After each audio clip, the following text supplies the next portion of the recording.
नमस्कार मंडळी, मी विनोद थोरंग. माझं सिंधुदुर्ग यूट्यूब चॅनलवर करतो तुमचं मनपूर्वक स्वागत.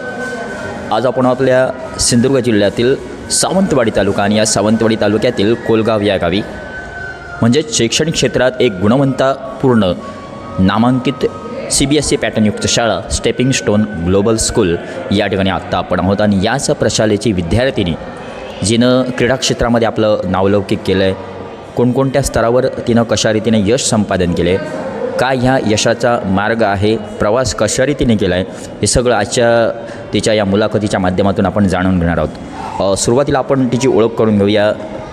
तिच्या शाळेचं नाव, तिचं गाव, त्याच्यानंतर ती यंदा कितवीला आहे याविषयी थोडक्यात आपण तिच्याकडून जाणून घेऊया. नाव तुझं? हिना सारंग. इयत्ता 7वी. शाळा? Stepping stone global school. आणि तुझं गाव कोणतं आहे? सावंतवाडी.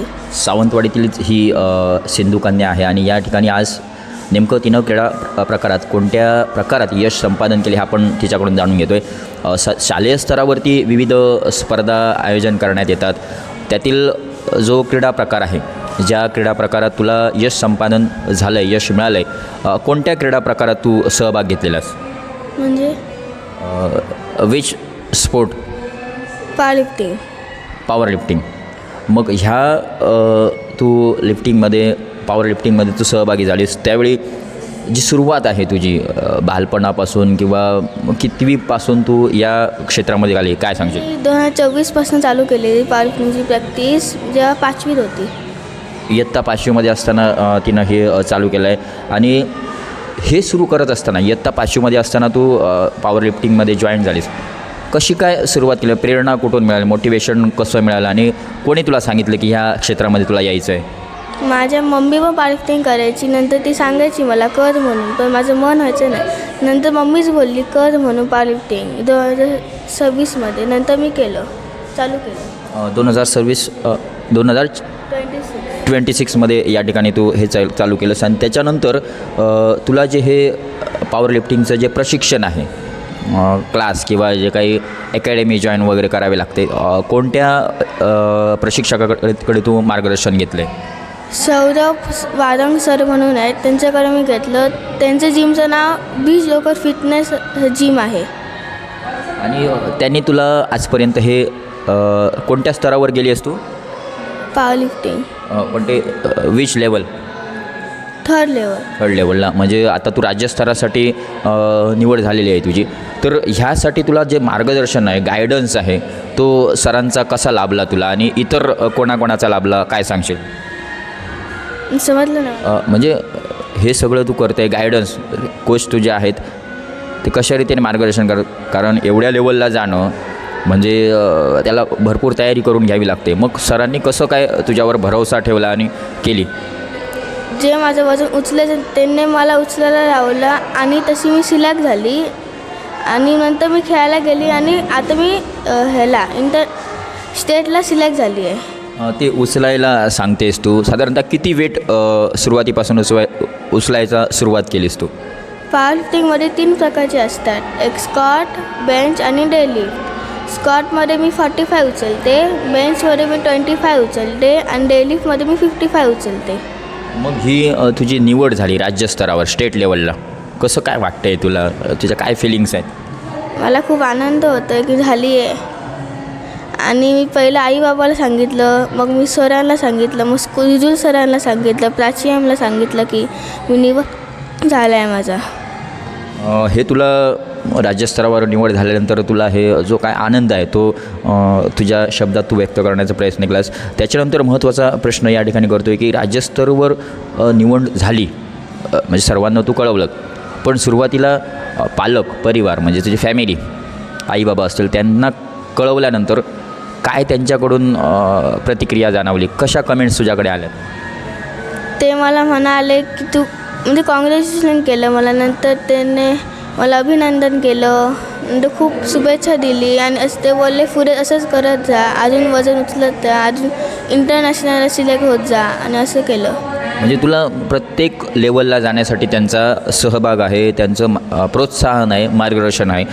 त्याच्यानंतर हे जे पॉवर लिफ्टिंगचं जे आहे ते भविष्यात काय तुला बनायचं आहे, काय लक्ष आहे तुझं, काय एम आहे ह्या क्षेत्राच्या माध्यमातून? माझं स्वप्न आहे की मी इंटरनॅशनलला गोल्ड मेडल मिळवू आणि सावंतवाडीचं नाव पुढे नेऊ. सावंतवाडी तर शाळेचं, त्याच्यानंतर पालक, हे सगळं घेऊन तुला या ठिकाणी एक समाजात एक मुलगी असूनसुद्धा अशा क्षेत्रामध्ये काम करू शकते, अशा क्षेत्रामध्ये ध्येय गाठू शकते, अशा क्षेत्रामध्ये यश संपादन करू शकते, हे तुला ह्या जगाला दाखवायचं आहे, बरोबर ना? त्याच्यानंतर हे जे करत असताना आहार म्हणजेच आपलं काय म्हणतात ते अन्न कशा रीतीने घ्यावं लागतं, कारण अशा स्पर्धा प्रकारांमध्ये जायचं असेल तर त्याला योग्य ते डाएट करणं अपेक्षित असतं. मग काय तुझा आहार कसा काय असतो? मी सकाळीपासूनच चालू करते. सकाळी मी 5 अंडी घेते, म्हणजे सकाळी 3 घेते आणि स्कूलला जाताना 3 घेते आणि आल्यानंतर 2 घेते. नंतर मी ट्युशनला जाते, नंतर मी आल्यावर एक राईस केक बनवून ते खाते, नंतर रात्री मी पनीर फ्राय खाते, जेवते आणि झोपते. हे करत असताना असं म्हणतात की मुलं खेळायला गेली की अभ्यासावर दुर्लक्ष होतो, बरोबर ना? पण हे सगळं करत असताना तू त्याचा आणि अभ्यासाशी संतुलन म्हणजे एक कॉन्सन्ट्रेशन जे असतं ते कशा रीतीने तू साधतेस, म्हणजे किती महत्त्वाचं आहे अभ्यासाच्या दृष्टीने सुद्धा हा स्पोर्ट किती महत्त्वाचा आहे, तुझ्या शब्दात काय सांगशील?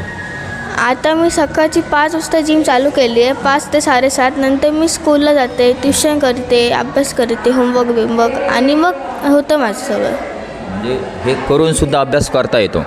आणि एक म्हणजे शाळेमध्ये तुला साधारण पर्सेंटेज वगैरे काय किती असतं? असतात 78. म्हणजे एक चांगल्या प्रकारचा अभ्यास या ठिकाणी करण्याचा प्रयत्न असतो. आत्ता तर तू 7वीला आहेस, 8वी 9वी 10वीला जसं जसं अभ्यासाचं क्षेत्र वाढेल तसं जसं अभ्यासाची तुझी करण्याची क्षमतासुद्धा वाढणारच आहे निश्चितच. त्याच्यानंतर हा जो काही अभ्यास आहे तो साधत असतानासुद्धा अभ्यास आणि पॉवर लिफ्टिंग हे दोन्ही क्षेत्रामध्ये काय काय अनुभव तुला चांगले वाईट आले, म्हणजे एक्सपिरियन्स काय आहे तुझा? हां, जेव्हा मी खेळायला जाते आणि माझ्या काहीतरी खूप मुली असतात पण त्यांची PR असतात ते खूप जास्त असतं माझ्यापेक्षा. पण मला असं करायचं आहे की माझं PR वाढवायचं आहे, मला पुढच्या वेळी जाणार तेव्हा आणि ताकद दाखवायची आहे. म्हणजे तुझं जे स्वतःचं एम आहे ते गाठण्यासाठी हवी ती परिस्थिती येऊ दे, त्या परिस्थितीला तोंड देण्याची ताकद तुझ्याकडे निर्माण करण्याचा तुझा प्रयत्न आहे. त्याच्यानंतर हा जो काही पॉवर लिफ्टिंगमध्ये तू सराव म्हणा किंवा एक ध्येयाच्या दिशेने वाटचाल करतेस, तुझे मित्रमैत्रिणी आहेत तुझ्या लेवलचे, म्हणजे 7वीचे असतील किंवा इतर लहान मोठे शालेय स्तरावर तुझ्यासोबत आहेत, त्यांना तू काय सल्ला देशील, काय मेसेज देतील, त्यांनी काय करावं? कोण म्हणजे प्रत्येकाला पॉवर लिफ्टिंग जमेलच असं नाही, पण इतर क्षेत्रामध्ये सुद्धा ते काय करू शकतात, भाग घेऊ शकतात. मग काय सल्ला असेल इतर मित्रमैत्रिणींना? मी माझ्या मित्रमैत्रिणीला सांगेन की तुम्ही एकदा गेम खेळून बघा, कसं वाटतं तुम्हाला, बरं वाटलं तर खेळा. आणि म्हणजे प्रत्येकाने सहभाग घेणं महत्त्वाचं आहे, कारण फक्त चौकटीत राहून अभ्यास करून यश संपादन करण्यापेक्षा मैदानात राहून गेम खेळणं, कारण सद्यस्थ परिस्थिती आपण बघतो आहे की सगळे टेक्नॉलॉजीमुळे मोबाईलवरील गेम सगळे खेळतात, पण मैदानावर जाऊन अशा प्रकारचे खेळ खेळणं मुलांना हल्ली कमी म्हणजे जमते. मग ते कुठेतरी मैदानात मुलं यायला पाहिजे असं तुला या वयात वाटते, बरोबर ना? हो. तसंच या यशाबद्दल हे जे तू यश संपादन केलं आहे, कोणाकोणाचे धन्यवाद मानशील? कारण हे सगळं मिळवण्यासाठी तुझे तर मेहनत आहे ती आहेच, पण इतर सगळ्यांचासुद्धा तुला आधार आहे. मग कोणाकोणाचे थँक्स म्हणशील तू? मी पहिलं माझ्या आईबाबांची थँक्स म्हणशील, नंतर मी जिम सरांचं, जिम दीदीचं, मग ऋतू सरांचं, प्राचीन मॅमचं, सगळ्यांचे धन्यवाद मानते. म्हणजे सर्व जे तुझे स्टाफ जे शिक्षक आहेत या शाळेतील त्यांचे, तसंच मित्रमैत्रिणी त्यांनीसुद्धा तुला प्रत्येक वेळी काय केलं, चेअरअप केलं, बरोबर ना? मग सगळ्यांचे आभार तू या ठिकाणी मानतेस. धन्यवाद. या ठिकाणी माझा सिंधुदुर्ग मी नाथ फारांग यूट्यूब चॅनलच्या माध्यमातून तू आलीस.